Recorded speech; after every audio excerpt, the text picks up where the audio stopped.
सभी साथियों को हमारे YouTube चैनल में स्वागत है। दोस्तों,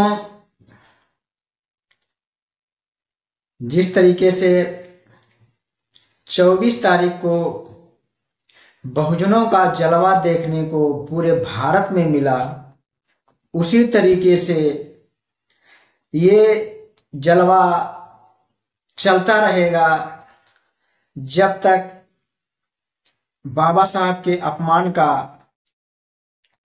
बदला नहीं लिया जाएगा। यानी कि जब तक जो लोग अपमान किए बाबा साहब को वो लोग माफी नहीं मांगेंगे, तब तक समझ जाइए ये जो है प्रदर्शन बहुजन समाज करता रहेगा। आने वाले समय में इससे भी प्रदर्शन बड़ा हो सकता है, क्योंकि जिस तरीके से अमित शाह जी ने बाबा साहब का अपमान किया है, उस तरीके से आज तक किसी ने बाबा साहब का अपमान नेता ने किसी ने नहीं किया था। तो दोस्तों, इसीलिए जो है बाबा साहब के अपमान के कारण बहुजन समाज के लोग, बाबा साहब के अनुयायी काफी नाराज हैं।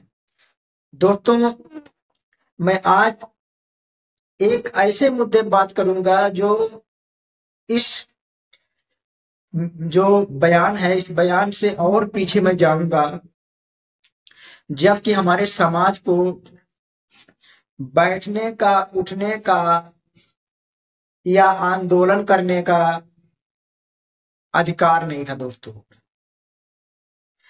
तो मैं ये बताऊं आप लोगों को, कुछ लोग तो समाज को जोड़ने का काम करते हैं, और बहुजन समाज के ही अंदर कुछ लोग समाज को तोड़ने का काम करते हैं।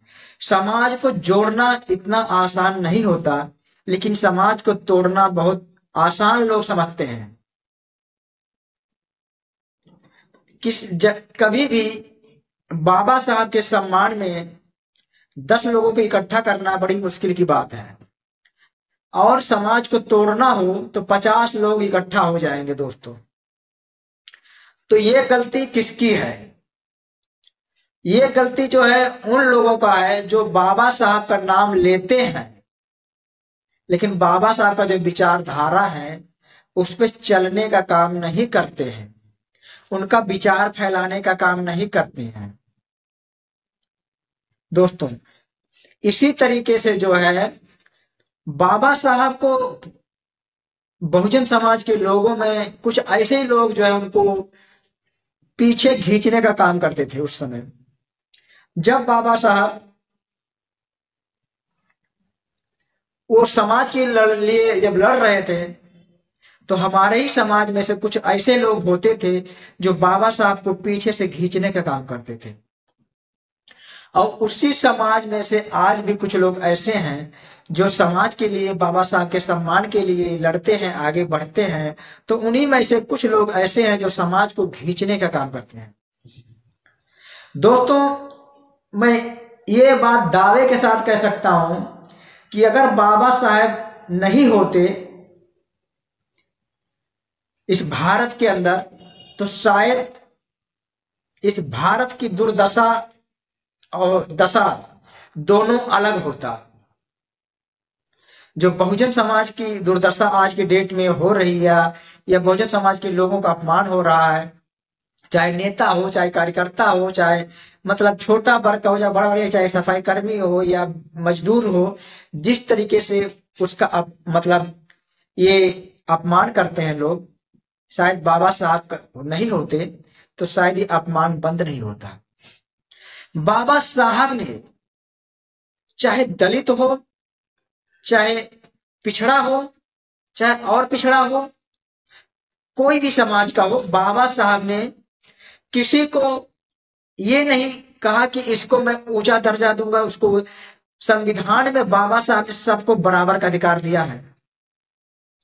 बाबा साहब ने किसी को जाति देख के उनका अधिकार नहीं दिया था। दोस्तों, बाबा साहब ने किसी को जाति देख के उनका अधिकार नहीं दिया था। बाबा साहब ने सबको एक सम्मान अधिकार दिया था।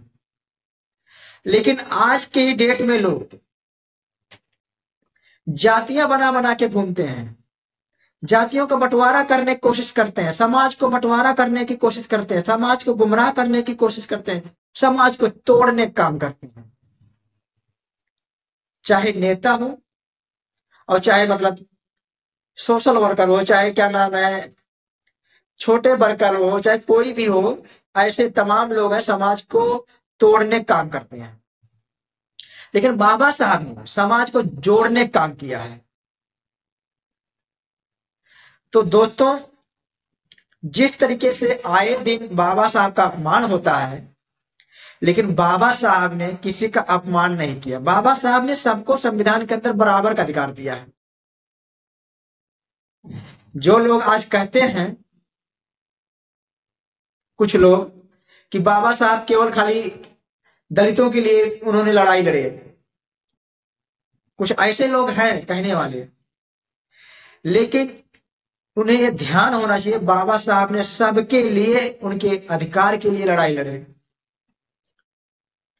खास करके मैं बहुजन समाज के लोगों से बात करूंगा कि जो आप लोग इधर उधर भटक रहे हो, इधर उधर दलों में जाके छिटक रहे हो, शायद बाबा साहब अगर नहीं होते, हमारे बीच में बाबा साहब नहीं आए होते, तो आपको ये कूदने का मौका आपको मिलता ही नहीं। जो आप लोग इधर उधर कूद के उस डाले पे जाकर जाने का काम करते हैं, शायद ये मौका आपको नहीं मिलता। हमारी बात हो सकता है कुछ लोगों को बुरा लगे, लेकिन मैं किसी को बुरा नहीं कह रहा हूं, मैं बाबा साहब के विचारों की बात कर रहा हूं।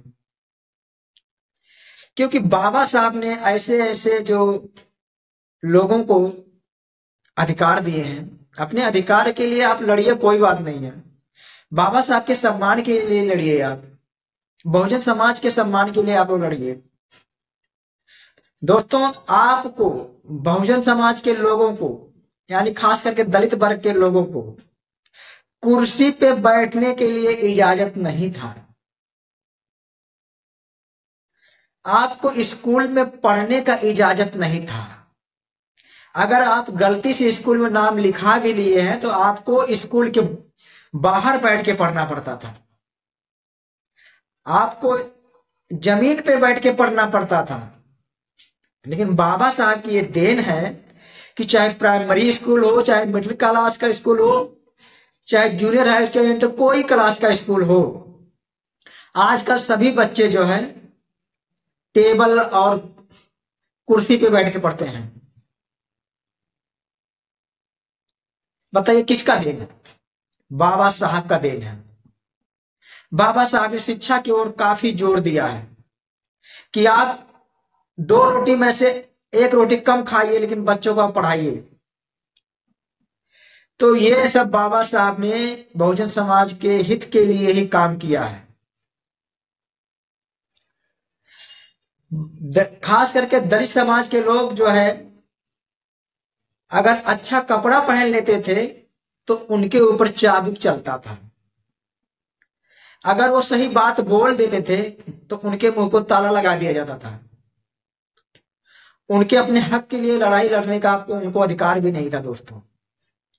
लेकिन बाबा साहब का देन है जो समाज आज इस स्तर पे है, जो समाज अच्छे लेवल पे है, ये बाबा साहब का देन है।